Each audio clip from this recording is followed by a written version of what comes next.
नमस्कार दोस्तों, स्वागत है आप सभी का आपके अपने चैनल ऑनलाइन एंड ऑफलाइन ज्ञान में। कल रात में आप लोगों को याद है एक वेस्ट वीडियो बनाकर मैंने आप लोगों को इन्फॉर्म किया था कि जो आईटीआई अनुदेशक की भर्ती आप लोगों के लिए बिहार की आ रखी है उसकी प्रॉपर जानकारी आप लोगों को प्रोवाइड करूँगा। इस वीडियो में आप लोगों को एक एक चीज़ बता दूँगा जिससे आप लोगों को पता चल जाएगा कि आप लोग इसका फॉर्म भर सकते हैं या नहीं भर सकते। इन्होंने एडवर्टाइजमेंट जो निकाला है वो हर ट्रेड का अलग एडवर्टाइजमेंट निकाला है। ऐसा नहीं है कि आप लोगों को एक ही एडवर्टाइजमेंट में सारी डिटेल्स मिल जाएगी। यहाँ पर मल्टीपल ट्रेड्स हैं, ट्रेड्स आप लोगों के सामने हैं। ऑलमोस्ट यहाँ पर मैक्सिमम ट्रेड्स इन्होंने दे रखी है। हर किसी का एडवर्टाइजमेंट आप लोगों के सामने अवेलेबल है। फॉर्म इसका चालू हो गया है। क्लिक हेयर टू अप्लाई पे क्लिक करेंगे तो अंदर जाके आपको रजिस्ट्रेशन का ऑप्शन दिखाई देगा। आप लोग इसके लिए अप्लाई कर पाएंगे। ट्रेड एक बार नज़र मार लीजिए, बहुत सारी ट्रेड इसमें अवेलेबल है। कुछ में वैकेंसी नाम मात्र है, कुछ में वैकेंसीज अच्छी खासी दे रखी है। तो आप लोगों के सामने सारी चीज़ें हैं, आप लोग इसे देख सकते हैं। मेरे पास जो इन्फॉर्मेशन है वो आप लोगों को अच्छे तरीके से प्रोवाइड करता हूँ। आगे बढ़ने से पहले एडवर्टाइजमेंट एक आप लोगों को समझाने से पहले मैं कुछ चीज़ें अपनी क्लियर कर दूँ जो मेरे माइंड में है, ताकि आप लोगों को फुल्ली यहाँ पे अवेयरनेस हो जाए यू आर एलिजिबल और नॉट। सबसे पहले ऑल ओवर इंडिया की बात करते हैं। आप अदर स्टेट से इसका फॉर्म फिल कर सकते हैं या नहीं कर सकते। अगर आप बिहार के नहीं हैं तो हाँ जी, आप लोग इसका फॉर्म अदर स्टेट से फिल कर सकते हैं, लेकिन कंडीशन यह है कि आप यूआर में फ़ाइट करोगे। आपको ना एससी का बेनिफिट मिलेगा, ना एसटी का बेनिफिट मिलेगा, ना ओबीसी का बेनिफिट मिलेगा। आप लोग यूआर से इसमें फ़ाइट करेंगे। तो आप जो भी फॉर्म डालेंगे अदर स्टेट से वो यूआर कैटेगरी से यहाँ पर फाइट करेंगे। ठीक है, एज का बेनिफिट आप लोगों को नहीं मिलेगा, सिर्फ बिहार वालों को एज का बेनिफिट मिलेगा। दूसरा पॉइंट एक है एससीवीटी एनसीवीटी दोनों अप्लाई कर सकते हैं। नहीं भाई, आप नोटिफिकेशन देखेंगे उसमें साफ साफ मैंशनड है कि आपको यहाँ पर एनसीवीटी से आईटीआई चाहिए, एससीवीटी अप्लाई नहीं कर पाएंगे। तीसरा पॉइंट, यहाँ पर एक्सपीरियंस को लेके बहुत कन्फ्यूज़न है। तो भाई देखो, जो एक्सपीरियंस मिनिमम मांगा है वो 3 साल का मांगा है। अगर इससे नीचे आप लोगों के पास एक्सपीरियंस है तो आप नहीं अप्लाई कर पाओगे। इसके अलावा बहुत सारे बच्चे ये क्वेश्चन करेंगे, कल भी किया था बच्चों ने, कि सर हमारे पास 2 साल का एक्सपीरियंस है, क्या हम 1 साल की अप्रेंटिस का लगा के उसे 3 साल का करके फिर अप्लाई कर पाएंगे? ऐसा नहीं चलेगा। मैं आप लोगों को पहले ही बता चुका हूँ, अप्रेंटिस को एज एन एक्सपीरियंस आप लोग नहीं काउंट कर सकते। अगर आपके पास अप्रेंटिस है, 2 साल का एक्सपीरियंस है तो आप एलिजिबल नहीं है। अगर आपके पास 3 साल का एक्सपीरियंस है तो आप इसमें सक्सेसफुली अप्लाई कर पाएंगे। ये मुख्य पॉइंट थे जिसे आप लोगों को मुझे बताना था। तो मैं एक कोई सा भी एडवर्टाइजमेंट ले लेता हूँ, सर्वेयर का ले लेता हूँ और आप लोगों को समझा देता हूँ, क्योंकि इस स्टेट पे मैं ज़्यादा फोकस नहीं करता, तो इस स्टेट पे फोकस करूँगा। और बाकी जितनी भी ट्रेड है वो सारी की सारी इसी का रेफरेंस लेके जो चीज़ें बता रहा हूँ वो समझ सकती है। सारी चीज़ें इसी तरीके से आप लोगों की चलेगी। कुछ बुक्स मैंने आप लोगों को डिस्क्रिप्शन में दे रखी है, वो इस एग्ज़ाम के लिए आप लोगों की मददगार साबित होगी। इसके अलावा अगर आपके पास और भी क्वेश्चंस है तो मेरा जो ज्वाइन बटन है वो ज्वाइन कर लेना, वहाँ पे नंबर प्रोवाइड कर दूंगा पर्सनल, जिससे आप लोग कोई भी क्वेश्चन है वो डायरेक्टली पूछ सकते हैं। तो एक एडवर्टाइजमेंट मेरे सामने आ गया, ये आप देख सकते हैं जो सर्वेयर का है।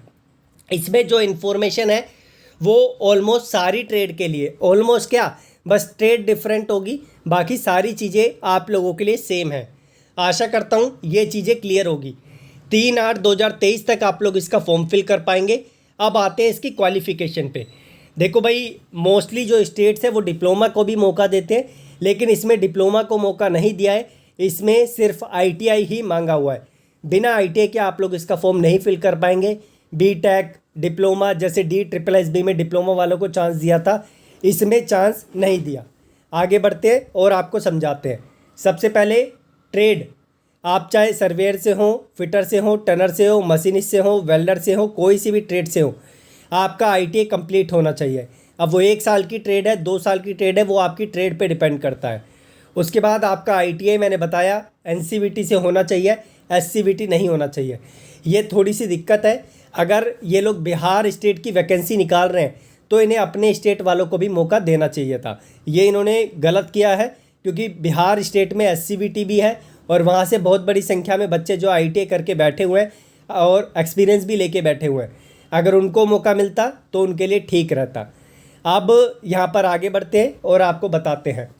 यहाँ पर अनुभव राज्य सरकार से हो, भारत सरकार से हो, मान्यता प्राप्त होना चाहिए, चाहे प्राइवेट हो चाहे गवर्नमेंट हो। आप लोग 3 साल का एक्सपीरियंस लेके बैठे हैं, चाहे आपने ITI टीचिंग की हो या आपने कोई ट्रेनिंग दी हो किसी को, या जो है यहाँ पर किसी संस्थान से अच्छे खासे आप लोगों ने एक्सपीरियंस लिया हो, तो आप लोग जो है इसमें अप्लाई कर पाएंगे। 3 साल का एक्सपीरियंस मिनिमम चाहिए। एक चीज़ और, यहाँ पर जो CITS है वो कंपलसरी नहीं है आप लोगों का करना। बहुत बड़ी संख्या ऐसी है जो CITS इसीलिए ही करती है कि उन्हें टीचर बनना है। अब यहाँ पर CITS इन्होंने कंपलसरी नहीं रखा है अभी फॉर्म अप्लाई करते टाइम, लेकिन जब आप फॉर्म फिल कर देंगे आपकी नौकरी लग जाएगी। उसके बाद 3 साल के अंदर अंदर, यहाँ पे सारी चीज़ें लिखी है, मैं पढ़ चुका हूँ इसलिए आपको बता रहा हूँ। 3 साल के अंदर अंदर आपको अपना CITS कंप्लीट करना होगा। अगर आप 3 साल के अंदर नहीं करते हैं, 1 साल आप लोगों को विभाग और देगा। अगर उसमें भी आप लोगों को जो है यहाँ पर CITS करने का मौका नहीं मिलता, वैसे ऐसा होगा नहीं, जिसकी नौकरी लग जाएगी वो ज़रूर करेगा, तो आप लोग जो है यहाँ पर 1 साल के अंदर भी नहीं कर पाते, यानी टोटल 4 साल, तो आप लोगों को यहाँ पर डिपार्टमेंट बर्खास्त कर सकता है। आपकी जो भी सरकारी फैसिलिटी आप लोगों को मिलेगी, चाहे किसी भी नौकरी पे टीचर की आप लग जाए किसी भी इंस्टीट्यूट में, आप लोगों को डिपार्टमेंट वहाँ से हटा देगा।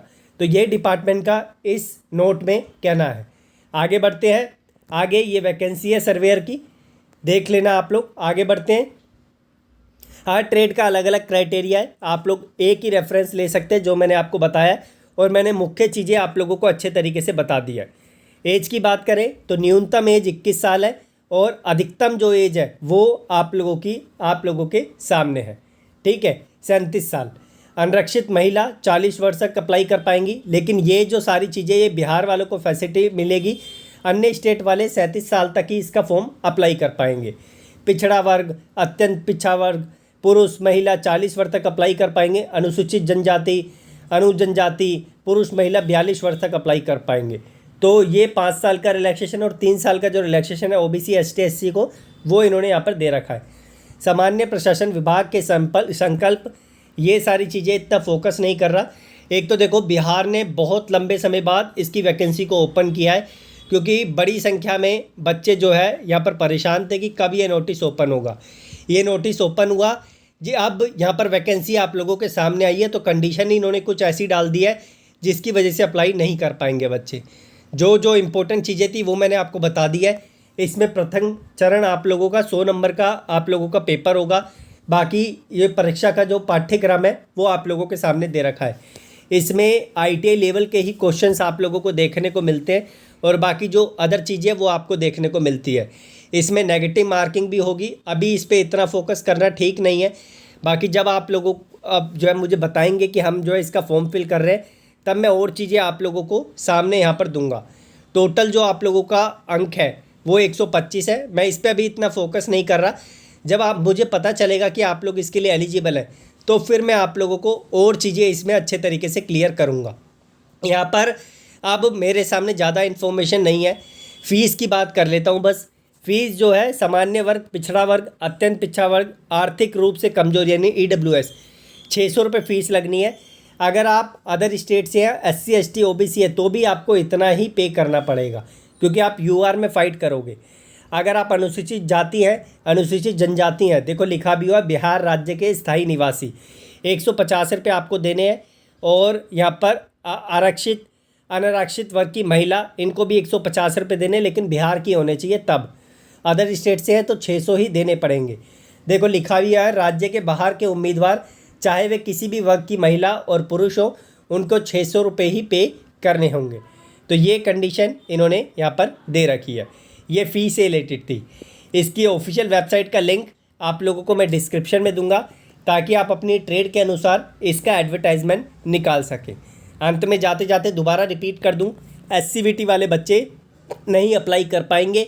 मैं हमेशा से आप लोगों को बोलता आया हूँ, अगर आप किसी को भी सजेशन दे रहे हैं SCVT से ITI करने का मत दीजिए, क्योंकि ऐसी कंडीशनें बहुत बार बहुत नौकरी में मेरे सामने आ चुकी है कि SCVT वाले बच्चे वहाँ पे अप्लाई नहीं कर पाते।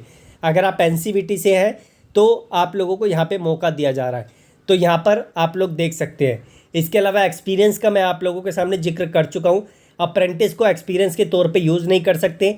3 साल का एक्सपीरियंस आप लोगों के पास प्रशिक्षण का है तो अच्छी खासी बात है। एक चीज़ और, जिन्होंने पहले CITS किया हुआ है और फॉर्म फिल कर रहे हैं उनको जो वेटेज मिलती है वो मिलेगी, लेकिन जो बाद में CITS करेंगे नौकरी लगने के बाद वो जो है वेटेज नहीं प्राप्त कर पाएंगे। उनको थोड़ी सी मेहनत करने की और ज़रूरत पड़ेगी अपने रिटन एग्ज़ाम में।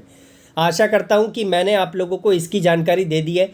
अगर अभी भी इसको लेकर आप लोगों के माइंड में कोई समस्या है तो आप लोगों के सामने कमेंट बॉक्स आपका अवेलेबल है, आप जाइए उसमें सवाल मेंशन कर दीजिए। और मैंने कुछ बुक्स दे रखी है एशियन की, जो CITS का एग्ज़ाम आप लोगों को क्रैक करने में मदद करेगी, आप लोगों की प्रिपरेशन को बहुत अच्छे तरीके से कर देगी। एक बार डिस्क्रिप्शन जाके चेक कर लेना ताकि आप लोग इसकी प्रिपरेशन कर सको। कोई और समस्या है, दोबारा बोल रहा हूँ, कमेंट बॉक्स में मेंशन करना। मैं ज़रूर पूरी कोशिश करूँगा आप लोगों के सवाल का जवाब देने की। धन्यवाद। जो भी ऑफिशियल लिंक है मैंने आपको डिस्क्रिप्शन में दे दिया है, साथ में टेलीग्राम का भी, ताकि आप आपस में एक दूसरे से बात कर सकें। Thank you.